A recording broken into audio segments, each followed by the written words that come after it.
శ్రీ గురుభ్యో నమః. సౌందర్యలహరిలోని 5వ శ్లోకం.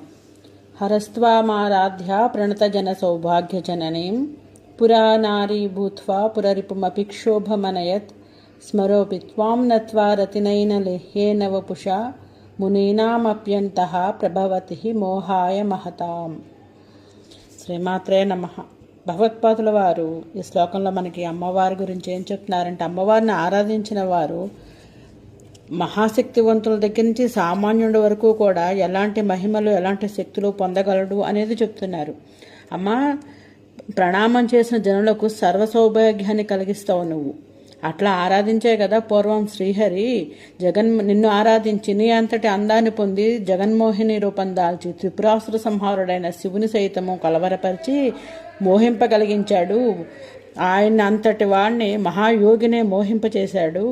అలాగే మన్మధుడు కూడా నిన్ను ఉపాసించమట్టే కదా కాలిపోయిన, తనకంటూ శరీరం లేకపోయినా కాలిపోయిన శరీరం ఉన్నవాడు, అసలు శరీరమే లేనివాడు, అట్లాంటి వాడు రతీదేవి కన్నులకు ఇంపుగా కనిపిస్తున్నాడు. మహామునులను సైతం మోహింపచేసి వారి తపస్సుని భంగం కలిగించి వాళ్ళ మనసును కూడా కలవరపరచగలుగుతున్నాడమ్మా అని అంటే, నీ యొక్క ఉపాసన ఎంతటి శక్తిని